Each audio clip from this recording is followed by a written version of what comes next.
যেহেতুকে আপোনালোকে ইতিমধ্যে গম পাইছে যে বোকাখাতত এটা সাংঘাতিক কৰাপশ্যন সংঘটিত হৈছে, য'ত নেকি ইয়াৰ আগতে আপোনালোকক জনাই ল'ব বিচাৰিছোঁ যে অসম চৰকাৰে এটা আইন পাছ কৰিছিলে যাৰ নাম আছিলে the Assam state housing board act 1972 চনতে এটা ভাল আইন পাছ কৰিছে, সকলোৰে আদৰণি জনাইছিলে, য'ত নেকি সেই আইনৰ অধীনত গভৰ্ণমেণ্টে স্কিম উলিয়াইছিলে যে 3rd গ্ৰেড 4th গ্ৰেডৰ মানুহৰ বেলেগ ডিষ্ট্ৰিক্টৰ পৰা আহি কাম কৰিলে তেখেতলোকে ক'তনো থাকিব, তেখেতলোকৰ সুবিধাৰ্থে এই স্কিমৰ আণ্ডাৰত হাউচিং কিছুমান ৰেণ্টেড হাউচ নিৰ্মাণ কৰি লৈছিলে যে কম ৰেটত তেখেতলোকক যাতে ভাড়া দিব পাৰি, সেই ব্যক্তিসকলক যোনে 3rd গ্ৰেড 4th গ্ৰেডত কাম কৰে। তেনে ক্ষেত্ৰত আমি অতি পৰিতাপৰ বিষয় বোকাখাতত মাননীয় অতুল বৰা ডাঙৰীয়াই উদ্বোধন কৰিছিলে, আমি দেখি পাইছোঁ তাত হৰ্ডিং আছে, তেখেতে উদ্বোধন কৰি থৈ যোৱা যিটো হাউচিং বৰ্ডৰ যিটো স্কিমৰ যিটো ৰেণ্ট হাউচ আছে তাত এটা সাংঘাতিক কৰাপশ্যন সংঘটিত হোৱা আমি দেখিবলৈ পাইছোঁ। কিছুমানে নাপাবলগীয়া ব্যক্তি কিছুমানেও তাত এপ্লাই কৰি পেলাই লৈছে, গতিকে তাৰে ভিতৰত এজন ব্যক্তি আমাৰ বোকাখাতৰ অন্যতম চেয়াৰপাৰ্চন তেখেতৰ পৰিয়ালৰ নামত 2টাকৈ এলটমেণ্ট হৈছে। আমাৰ হাতত তথ্য আছে, আপোনালোকে যদি চাই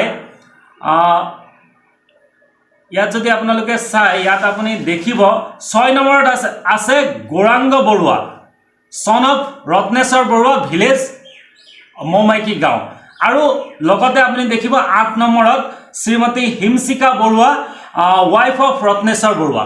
ৰত্নেশ্বৰ বৰুৱা কোন আপোনালোকে বোকাখাতে চবেই জানে, তেখেতে এনিটাইম সভাই সমিতিয়ে গামোচা পিন্ধি ফুৰে, তাত আমাৰ একো আপত্তি নাই। তেখেত এইবাৰ প্ৰথমবাৰ চেয়াৰমেন হৈছে, য'ত নেকি অতুল বৰা ডাঙৰীয়াই তেখেতৰ ওপৰত যথেষ্ট বিশ্বাস কৰি চেয়াৰমেন দিছিলে, তেখেতে সেই চেয়াৰমেন পষ্টৰ অপব্যৱহাৰ কৰিছে বুলি আমি অভিযোগ তুলিব বিচাৰিছোঁ, কাৰণ তেখেতৰ পৰিয়ালৰ নামত 2টাকৈ হাউচিং বৰ্ডৰ যিটো স্কিমৰ অধীনত তেখেতে 2টাকৈ লোৱাটো অতি পৰিতাপৰ বিষয়, কিয়নো তেখেতৰ এই আইনত ক্লিয়াৰকৈ লিখা আছে যে উইদিন দিছ এৰিয়া কোনো ধৰণৰ ফ্লেট হাউচ আৰু লেণ্ড থাকিব নালাগিব।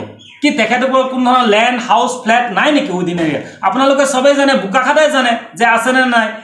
গতিকে তাৰ লগতে অতি পৰিতাপৰ বিষয় কিছুমান নাম মই আপোনালোকক ক'ব বিচাৰিম, যিহেতুকে ৰূপজ্যোতি ভৰালী আৰু আমাৰ ৰণময় ভৰদ্বাজ, তেখেত মেজিষ্ট্ৰেট হয়, বৰ্তমান বেলেগ জেগাত কাম কৰি আছে, তেখেতৰ নামতো এলটমেণ্ট হৈছে, এইটো এটা অতি পৰিতাপৰ বিষয়।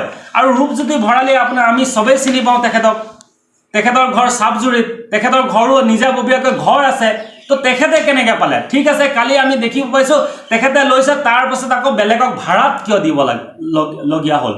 এই পইচা ঘটাৰ কি এইটো ব্যৱস্থা কৰিছে নেকি তেখেতলোকে? গতিকে অতি পৰিতাপৰ বিষয় যে এইটো এনেকুৱা হ'ব নালাগিছিলে বোকাখাতত। আৰু বিশেষকৈ আমাৰ চেয়াৰপাৰ্চনৰ ওপৰত আমাৰ ক'ব লগা আছে, তেখেতৰ পৰিয়ালৰ নামত 2টাকৈ কিয় হাউচ এলটমেণ্ট কৰা হ'ল? কিয় তেখেতে নিজাববীয়াকৈ সেইটো মই নলওঁ যে এইটো বেলেগক দিয়া, যিসকল ভুক্তভোগী যিসকলক প্ৰয়োজন আছে তেখেতলোকক কিয় এইটো এলট নকৰিলে, যে নিজেই ৰখাৰ কিয় ব্যৱস্থা কৰিলে, সেইটো আমি অতি পৰিতাপৰ অতি দুখ পাইছোঁ। গতিকে আমি মাননীয় মন্ত্ৰী কেবিনেট মন্ত্ৰী অতুল বৰা ডাঙৰীয়াক আমি আহ্বান জনাইছোঁ, অনতিবিলম্বে তেখেতক এই চেয়াৰপাৰ্চনৰ পৰা অনতিবিলম্বে তেখেতক নিলম্বন কৰক, ইম্পাৰ্চিয়েল তদন্ত কৰক, তাৰপিছত তেখেতে যদি নিৰ্দোষী হয় তেতিয়া আকৌ তেখেতক পুনৰ চেয়াৰমেন দিয়াৰ ব্যৱস্থা কৰক। সেই পৰ্যায়লৈকে এজন বেলেগ ব্যক্তিক চেয়াৰমেন দি পেলাই এই ইনভেষ্টিগেশ্যনত সহায় কৰিবৰ বাবে মই আহ্বান জনাইছোঁ। কৃষক মুক্তি সংগ্ৰাম সমিতিয়ে আমি দীৰ্ঘদিন ধৰি বোকাখাতত আমি বিৰতি হৈ আছিলোঁ। সঁচাকৈ মই বিশেষকৈ বোকাখাতত হাউচিং কেলেংকাৰী হৈছে বুলি ইতিমধ্যে সংবাদ মাধ্যমত প্ৰচাৰ হৈছে যে বোকাখাত সমষ্টিৰ বিধায়কৰ আনুগত্য পৌৰপতি আৰু সভাপতি, বোকাখাত সমষ্টিৰ অগপৰ সভাপতি জগত কলিতা, তেখেতৰ আংগু পাংগু নামতো কিন্তু ঘৰ লোৱা আমি দেখা পাইছোঁ। আৰু পৌৰপতি নিজৰ পত্নী নিজৰ পুত্ৰৰ নামতো আমি ঘৰ পোৱা ইতিমধ্যে দেখা পাইছোঁ। গতিকে আমি দাবী জনাওঁ, আমি কৃষক মুক্তি সংগ্ৰাম সমিতিয়ে দাবী জনাওঁ, অনতিবিলম্বে তেখেতলোকে এই ঘৰ পৰিত্যাগ কৰিব লাগে আৰু তেখেতলোকে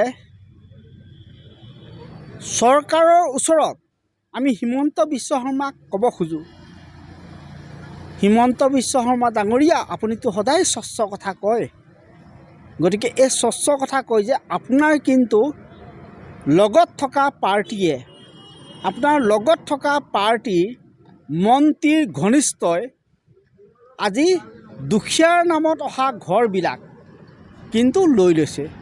গতিকে এইটো এনকুৱাৰী হ'ব লাগে। আমি ক'ব খোজোঁ কৃষক মুক্তি সংগ্ৰাম সমিতিয়ে অহা কিছুদিনৰ পিছতে এই আন্দোলনটো আমি গঢ়ি তুলিম। আৰু আমাৰ ST নামতো এঘৰ আহিছে বুলি আমি গম পাইছিলোঁ, কিন্তু ST নামৰ এই ঘৰবিলাকো কাটি পেলাই তেখেতলোকে বেলেগক দি দিছে। গতিকে আমি দাবী জনাওঁ যে অতি সোনকালে যদি এই ঘৰ যদি দৰিদ্ৰ লোকৰ মাজত যদি নহয়, আমি তীব্ৰ আন্দোলন গঢ়ি তুলিম। আমি প্ৰশাসনক আহ্বান জনাওঁ, এক সপ্তাহৰ ভিতৰত যদি আইনগত ব্যৱস্থা যদি নলয়, তেখেতলোকৰ ওপৰত বেআইনীভাৱে ঘৰ লৈছে, এনেতো লোৱা নাই, বেআইনীভাৱে নিজক কাগজ পত্ৰ কৰি লৈছে। পৌৰপতি এজনে বেআইনীভাৱে ঘৰ ল'ব পাৰে নেকি? বোকাখাটৰ AGPৰ সভাপতিয়ে তেখেতলোকৰ আংগু পাংগু নামত বেআইনীভাৱে ঘৰ লৈছে। বোকাখাটৰ কি দুখীয়া মানুহ নাই নেকি? বোকাখাটৰ দুখীয়া মানুহক ঘৰ দিয়ক। হা হা সেই দণ্ডাধীশজনক আচলতে চাকৰিৰ পৰা নিলম্বন কৰিব লাগে বুলি আমি দাবী জনাইছোঁ। যদি নহয়, আমি কৃষক মুক্তি সংগ্ৰাম সমিতিয়ে অতি সোনকালে এই আন্দোলন আমি গঢ়ি তুলিম।